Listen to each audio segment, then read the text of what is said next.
pues voy acompañado. Pero si usted va con 300 personas contra un pueblo, dice que se veía como langostas, yo creo que usted va a sentir temor. Y era el caso en este de Gedeón. ¿Por qué? Porque Gedeón en ese momento, capítulos anteriores, específicamente el capítulo 6, habla de cómo Gedeón tuvo que pedirle la confirmación a Dios. Vamos conmigo por favor a Jueces 6. Capítulo 36. En Jueces 6, 36 dice: y Gedeón dijo a Dios: si has de salvar a Israel por mi mano, como has dicho, he aquí que yo pondré un vellón de lana en la era, y el rocío, y si el rocío estuviera en el vellón, solamente quedando seca toda la otra tierra, entonces entenderé que salvarás a Israel por mi mano, como lo has dicho. Versículo 38 del capítulo 6. Y aconteció así, pues cuando se levantó de mañana, exprimió, que dice, el vellón, y sacó de él el rocío, un tazón lleno de ¿qué? Agua. Versículo 39. Mas Gedeón dijo a Dios: no se encienda tu ira contra mí, si aún hablaré esta vez, solamente probaré ahora otra vez con el vellón. Te ruego que solamente el vellón quede seco y el rocío sobre la tierra. Versículo 40. Y aquella noche, que dice, lo hizo Dios así. ¿Qué pasó? Solo el vellón quedó seco y toda la tierra, ¿qué pasó? Hubo rocío. Y en ese momento es cuando Gedeón entiende el propósito de Dios. No sé si usted se ha puesto a pensar en algún momento. Usted le ha preguntado a Dios: ¿eso que tú quieres es para mí? Pues quiero decirle que está bien que usted lo haga. Porque tal vez este hombre que toda su vida había sido conocido como el más cobarde, en este momento vemos cómo se enfrenta a una situación tan difícil y cómo él comienza a entender que el que lo ha llamado no es el hombre, sino es Dios. Porque Dios, cuando llama, Dios confirma. Dios confirma a través de su palabra. ¿A cuántos Dios les ha dado confirmación de palabra? Amén. Y por eso es hermoso saber que Dios es bueno. Es por eso, y es muy bello saber que Dios es fiel, que Dios es maravilloso. Después de eso, de la confianza que Dios le da a Gedeón, él entiende. Mire que hay momentos en el cual uno tiene que entender las cosas por las circunstancias. Usted no entiende las cosas simplemente porque sí. A usted tiene que venir una explicación, alguna circunstancia, y esa circunstancia hace que usted entienda. Amén. Por decir algo, una prueba. ¿Una prueba para qué? Para que usted entienda que su dependencia está en ¿quién? No en la prueba, sino en Dios. Por más difícil que sea la prueba, por más difícil que sea la circunstancia. Días atrás hablaba de que nos acostumbramos a la presencia de Dios. Hablaba que en ocasiones viene a nuestra vida que nosotros nos acostumbramos a la presencia de Dios. Levanto mis manos y como veo la unción de Dios, pues perfecto. Pero Dios no quiere que nosotros nos acostumbremos. Por eso su palabra dice: sus misericordias ¿qué? Son nuevas cada mañana. Y así como nos decían o me decían a mí en el curso prematrimonial o cuando hablan hacia las parejas, dicen: para que su relación se mantenga, no se mantenga en una monotonía, sino que cada día sea diferente. ¿Saben? Mi relación con Dios no tiene que ser una monotonía. Tiene que ser diferente para yo cada día enamorarme de Dios. Diga conmigo: me quiero enamorar de Dios. Me quiero enamorar más de Dios. Que usted en este momento esté enamorado de Dios, hermoso, porque usted mañana estará más enamorado de Dios. Y pasado mañana más enamorado de Dios. Porque cuando nosotros entendemos que nosotros somos valientes para lo que Dios nos ha llamado, nada, ningún ejército se nos puede detener. Ningún ejército nos puede parar.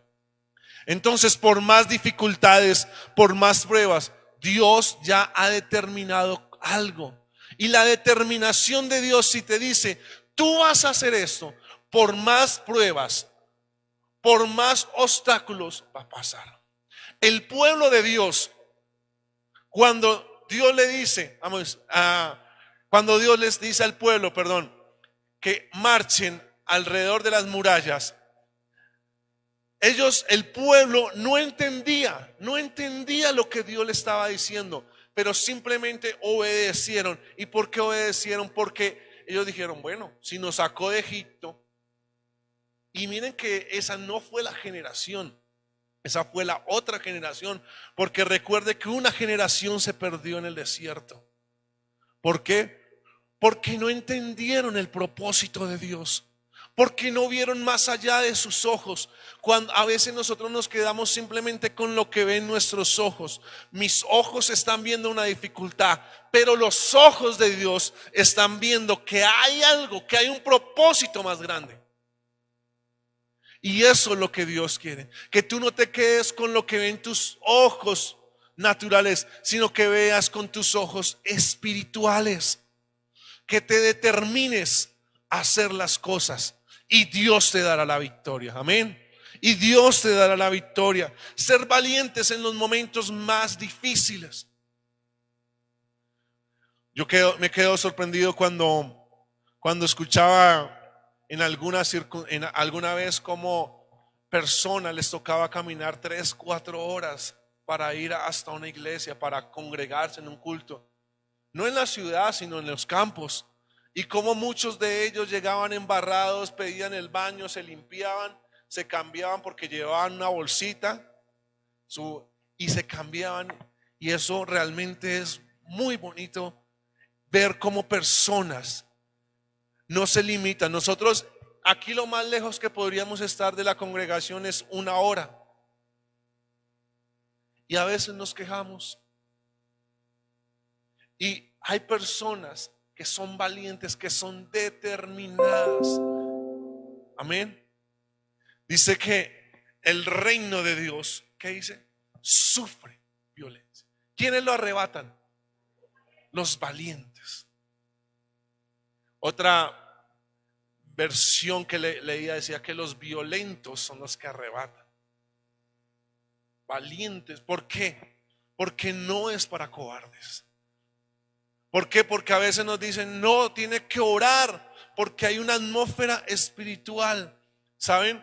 En unos años pasados, porque ya hemos orado y ya se ha bajado eso en Bogotá, pero en años anteriores había una hueste sobre Bogotá de homosexualismo muy fuerte, muy marcado.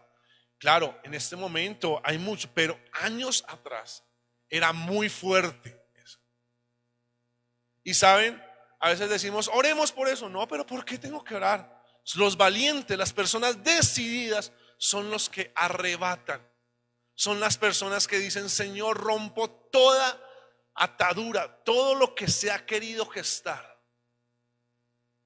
Porque no es normal. Porque no es normal. Mire, y esta semana veía algo por las redes sociales y con dolor yo lo miraba y ya es como dicen LGTBIP. Y la verdad, yo no soy tan creyente de las redes sociales. A mí me gusta averiguar, mirar. Y comencé a averiguar, comencé a indagar y me di cuenta que esa P quiere decir pedófilos.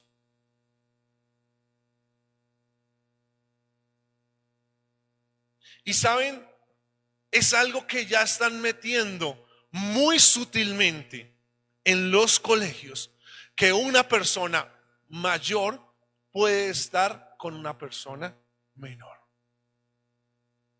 Y lo están haciendo ver como una conducta normal. ¿Saben? Hoy es valiente una persona que es capaz de decir no. Porque todos están diciendo que sí. Todos están diciendo sí. Ante esas conductas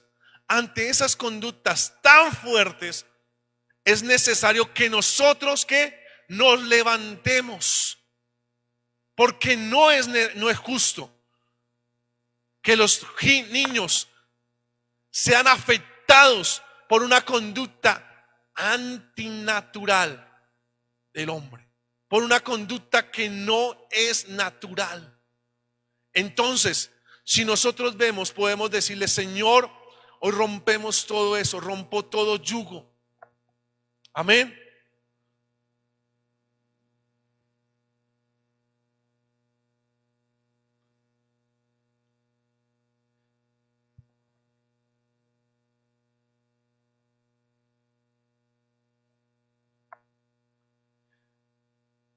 Dice que esta historia muestra tres clases de personas a la hora de pelear contra Satanás. Diga conmigo, tres personas. Y mire que hoy en día hay muchas personas que tal vez las vamos a ver identificadas aquí. Las primeras, los miedosos. A la hora de la guerra no falta la persona que no quería ir.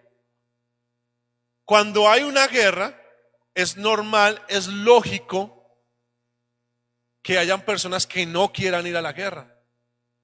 En la Segunda Guerra Mundial, todos tenían que ir. Obviamente ya mayores de cierta edad. Y por eso se levantó una generación sin padres, porque murieron muchos padres. Y por eso se levantó una generación rebelde, años 70. ¿Por qué? Porque cuando crecieron sin una figura paternal.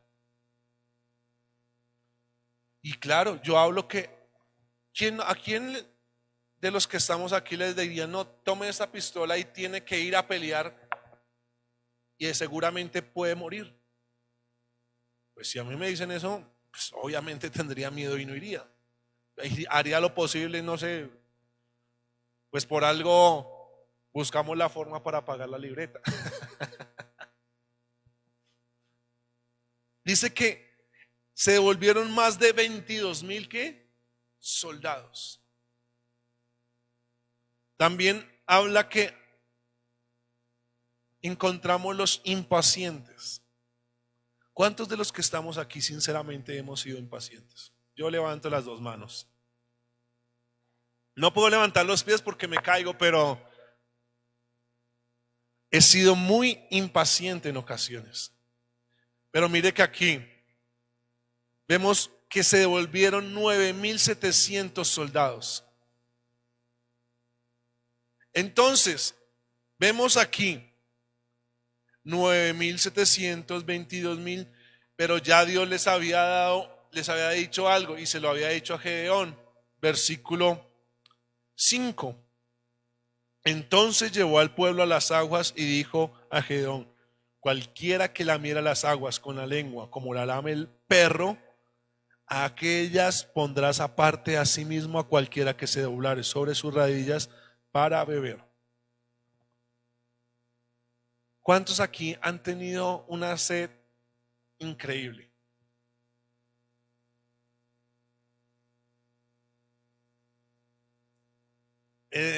Cuando usted tiene sed, lo primero que usted busca es algo de tomar. Y si usted estuviese en la condición de estas personas, haría tal vez lo mismo. ¿Por qué? Porque ellos vieron agua, tenían sed, estaban en el calor. Lo primero que ellos hicieron, de la forma que pudieron, ir a lamer el agua como los perros. Tal vez algunos metieron la cabeza. No sé cómo haya sido esa escena, pero yo me imagino esa escena, algo así. Me imagino otras personas tomando. Pero mire que también nos habla de los pacientes. Una persona que es valiente aprende a ser paciente. Porque la paciencia me lleva a que yo entienda muchas cosas, a que yo entienda en qué momento tengo que actuar. Cuando uno está aprendiendo a manejar carro, es a todos, yo creo que a todos los que nos hemos aprendido a manejar carro, nos ha pasado que le soltamos rápido el clutch y aceleramos y el carro se nos apaga. Porque estamos aprendiendo un proceso de paciencia, de conocer el carro. Es normal. Pero mire que estas personas se mantuvieron en una actitud y ese resultado hizo que con 300 hombres, 300 hombres contra millones, yo digo millones, contra miles, digamos, no quitémosle ese millones, digámosle miles. Esa fue la actitud que llevó, porque ellos estaban en guerra. Y la actitud de ellos fue la actitud correcta. 300 hombres. ¿Cuál es tu actitud ante las dificultades? ¿Sales corriendo? ¿Sales impaciente? ¿Sales miedoso porque no sabes qué puede pasar? Pero quiero decirles que Dios nos ha dado paciencia. Y hay algunas personas que le dicen, no, yo no le pido paciencia a Dios. ¿Y saben por qué dicen eso? Porque Dios va a ponerte pruebas. Pero es necesario si tú quieres paciencia. Y es necesario la prueba. Es necesario. Porque cuando no hay prueba, no hay victoria. Si tú quieres victoria, vas a encontrar una prueba. Cualquier corredor, el domingo acabó el mundial. Ellos tuvieron una prueba, tuvo que enfrentarse el uno contra el otro para terminar, para que alguno fuera campeón. Pero ahí, en ese momento, algunos fueron pacientes y pudieron ganar. Por eso, yo soy muy fanático de los ciclistas, porque realmente admiro a esas personas. Una persona que está sentada ahí más de 4 horas dándole pedal, me parece que son unas personas muy, muy, muy duras. Son pacientes. Y saben, algo que he aprendido de ese deporte, que no es valiente solamente el que gana, sino el que termina. Eso es valentía. Porque usted puede terminar no en el tiempo, pero vaya usted y termine. Y hoy a propósito de eso miraba y decía, no, el colombiano Rigoberto Urán va a terminar el tour porque quiere terminarlo, pero su condición física no le da. Entonces imagínense eso, a eso yo le llamo paciencia, saber que a pesar de las dificultades, usted va a terminar. A pesar de lo que le pongan, a pesar del obstáculo. Gedeón, usted puede ver la historia de Gedeón y ver cómo derrotaron a este pueblo, y la manera como lo derrotaron es la manera más sabia, porque Dios les enseña a que nosotros tenemos que tener paciencia. No es con lo que nosotros ven, no nuestros ojos ven, porque tus ojos pueden decirte algo. Tus ojos pueden decir, no, eso que está ahí no, tal vez no sirve. Pero Dios nos está diciendo, sí sirve. Dios no te está diciendo, sí sirves. Tal vez tú puedes ver sillas vacías y tus ojos pueden estar diciendo una cosa, pero Dios te está diciendo, tú eres el gestor de que eso se llene.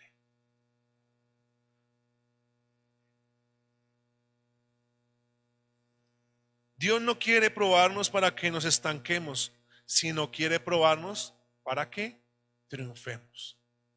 ¿Para qué quiere probarnos Dios? Para que triunfemos. ¿Usted es una persona triunfadora? Amén.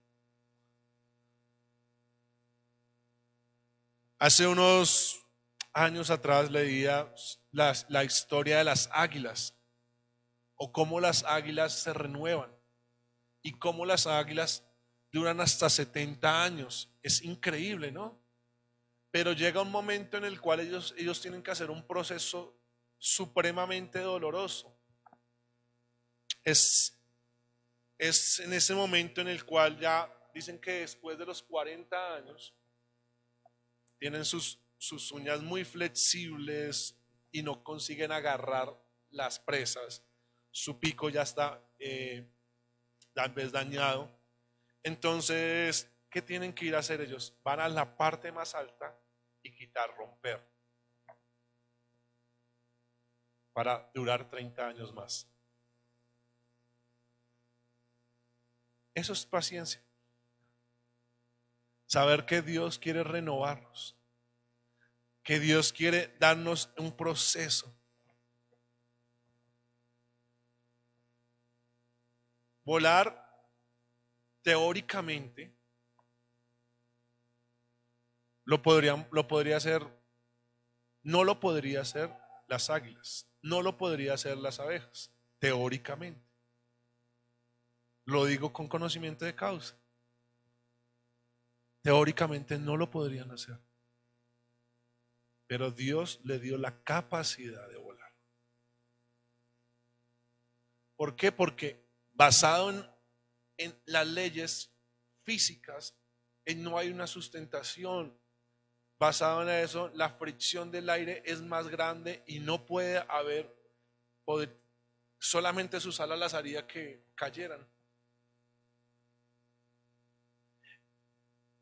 Entonces, el águila, cuando llega a los 40 años, o aproximadamente a esa edad, tiene dos opciones. Una de ellas es morir.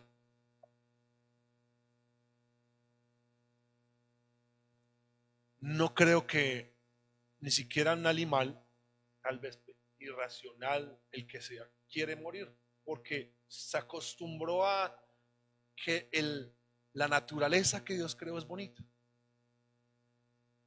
O la otra es enfrentar un proceso doloroso que tal vez le puede causar un dolor y que durará aproximadamente 6 meses. 150 días para redondearlo en días.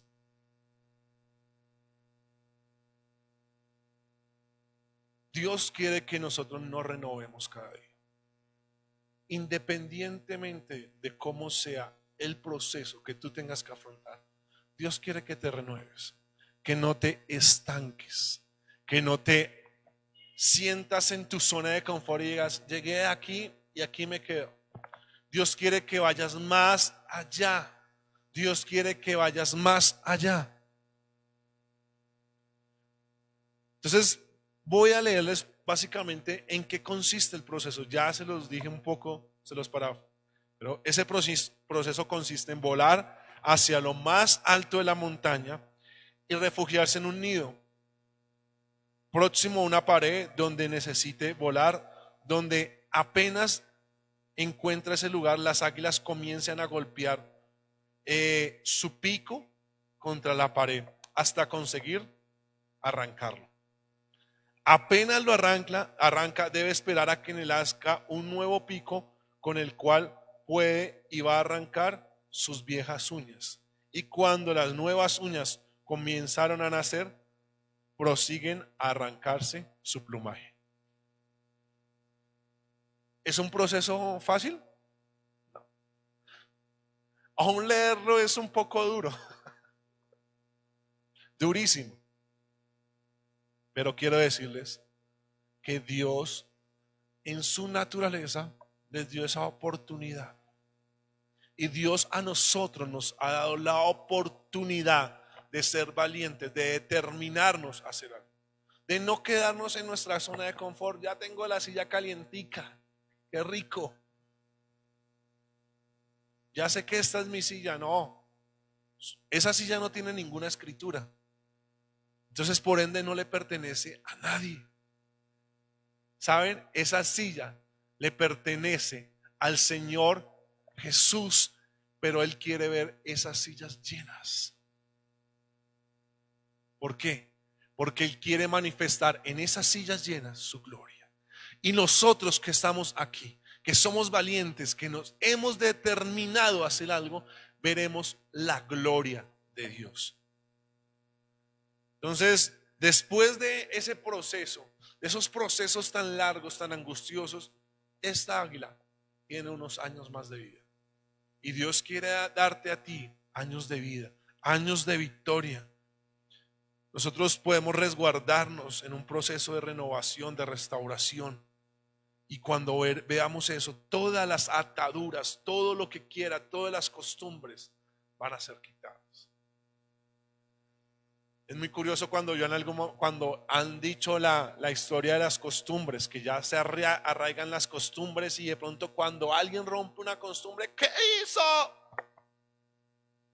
A alguien le enseñaron a hacer el arroz de tal forma, y cuando va y lo ve como la otra persona lo hace, y dice, no, se tiró la forma de hacer el arroz, le va a quedar feo. ¿Por qué? Porque ya se acostumbró que la manera en que se hace el arroz es como él la hace. Entonces él dice, no, yo primero le voy a echar el agua, después le echo el aceite, no sé si le quede bien, y después le echaré el arroz. Entonces algunas personas dicen, no, pero así me funciona. No, primero entonces le echo el aceite, luego la cebolla, luego la sal, luego el arroz y luego el agua. Cada quien tiene su forma de hacerlo. Y esas costumbres a veces se ven tan marcadas que aún en nosotros quedan. Que de pronto la persona que me trajo a la iglesia oraba de esa manera y yo utilizo lo mismo. Y entonces si alguien dice algo diferente, no, pero ¿cómo así? Y eso son cosas que tenemos que comenzar a romper, las costumbres. Y nosotros ser tan naturales con Dios, eso es ser valientes, romper las costumbres, romper todo. Mire que me causó hoy curiosidad ver una noticia. No sé si alguno de los que están aquí la vieron. Un pastor en Monpós, creo que fue, cogió y sacó un ídolo y la puso, creo que era la imagen de allá, de ese pueblo. Como es un pueblo muy arraigado a la idolatría, muy fuerte. Y cogió un martillo y lo rompió y lo pisó. Y él dijo, lo entrevistaron, él dijo, no, es que Dios me dijo que hiciera eso. Yo lo digo, esto es lo que yo pienso, esto es lo que yo pienso. Es una persona valiente. Porque a pesar de que muchas personas lo han juzgado, él se mantiene en su posición. Podríamos decir, claro, le faltó prudencia, hombre, pues si va a hacer eso, hágalo en su iglesia o no sé. ¿Sí? ¿Sabe qué? Eso hizo una noticia, que la persona digan, ¿cómo así rompió eso? Y entonces otras decían, no, pero es que cómo no es capaz ni de respetar. ¿No? Pero mire, yo le aseguro algo, que con ese acto que hizo ese hombre, muchas personas van a llegar a los pies del Señor. Porque hay que romper. No estoy diciendo que usted llegue a la casa de un familiar y coja el martillo y comience a romper las cosas. No hay que romper, no, hay que comenzar a romper por nosotros. Y tal vez él hizo esto en una manera muy simbólica, rompiendo eso, rompiendo algo que no tenía ni, que tiene oídos y no escucha, tiene ojos y no ve, tiene boca y no habla. Y lo hizo muy simbólicamente, pero mire que marcó y fue noticia hoy.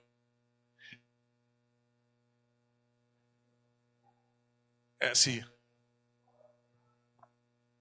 Y es muy correcto lo que dice mi hermana, porque si no hay un arrepentimiento verdadero, Va a haber un juicio de parte del Señor. Pero miren un poco, yendo a lo que estamos hablando aquí, y es que hay que nosotros atrevernos a hacer lo que Dios nos dice. Atrevernos. Hace años, recuerdo que años atrás había un programa que cuando estábamos en otra iglesia, lo tenían en radio, decía, atrévete a ser diferente. Y a mí me quedó tan marcado ese, atrévete a ser diferente.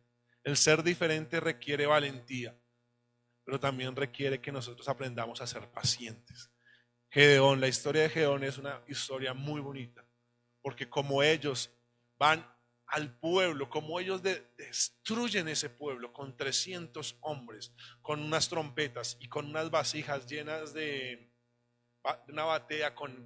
Ellos cuando le dijeron, vamos a hacer una señal y simplemente vamos a ¿qué? Tocar la trompeta. ¿A qué horas hicieron esto? ¿A qué horas hicieron esto de tocar las trompetas? En la noche, cuando el enemigo estaba durmiendo.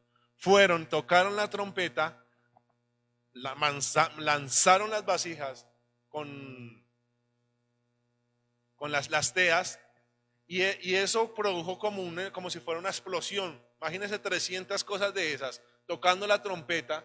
Todas estas personas que hicieron, dice que se mataron entre ellos y algunos salieron corriendo. Manera estratégica. Esas son las maneras de Dios. Son las maneras que nosotros no entendemos. Y eso es valentía. 300 contra miles.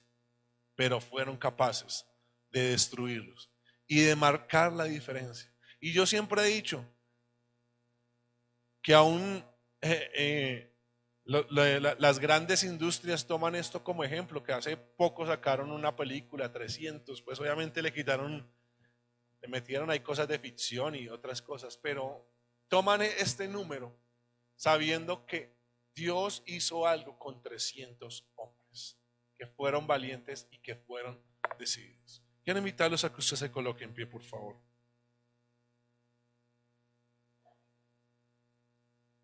Dios es bueno. Todo el tiempo Dios es bueno. Amén. Dígale, Señor, gracias.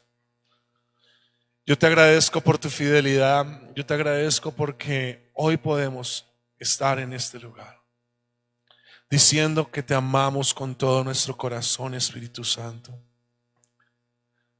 Diciendo que tú eres fiel, Jesús. Toda la gloria es para ti, toda la honra es para ti. Tú mereces la gloria, tú mereces lo mejor. Quiero por unos minutos que usted le agradezca a Dios en sus propias palabras. Que usted sea capaz de decirle, Señor, toda la gloria, toda la honra te pertenece a ti. No a nadie más, sino a ti te pertenece, Jesús. Yo te agradezco, Señor, porque tú estás en este lugar trayendo paz, trayendo valentía a mis hermanos, dando libertad, Jesús, en el nombre de Jesús de Nazaret. Hoy se renuevan las fuerzas de mis hermanos. Hoy se renuevan en el nombre de Jesús. Tal vez han estado caídas sus fuerzas, pero como las águilas renovarán, como las águilas volverán. Y Señor, así veremos la victoria en el nombre del Señor Jesucristo. En el nombre del Señor Jesucristo. Todo lo que ha venido, todo lo que haya venido a nuestras vidas y todo lo que nos haya querido arrebatar el enemigo es echado fuera en el nombre del Señor Jesucristo. Yo te agradezco, Señor, porque tu fidelidad es para siempre, porque tú eres bueno, Señor, porque tú eres fiel, Señor, porque para siempre hoy podemos contar con tu fidelidad. Hoy podemos contar que tú eres bueno. Hoy podemos saber que tu presencia es real. Hoy podemos saber que tú estás en medio de las alabanzas de tu pueblo, Jesús. Gracias, Rey. Gracias, Señor. Agradézcale por unos minutos más al Rey de Reyes. Agradézcale por unos minutos más al Señor, porque el Señor te está dando la valentía, porque el Señor te está hablando lo que tienes que hacer, porque el Señor te está mostrando el siguiente paso, porque el Señor te está dando paz, porque el Señor te está diciendo, prosigue, hijo, prosigue, avanza y no temas. Yo estoy estoy contigo, yo estoy contigo. No desfallezca tu corazón, sino al contrario, avanza, avanza. El Señor hoy ha hablado a tu corazón. El Señor ha tocado tu vida. Y el Señor te está diciendo: mi victoria te la he dado. Mi victoria es tuya. Sé valiente. Solamente una cosa te digo: no temas. No temas, te dice el Señor. En el nombre de Cristo Jesús de Nazaret. Dele ese fuerte aplauso al Señor en esta noche. Gracias, Señor Jesús.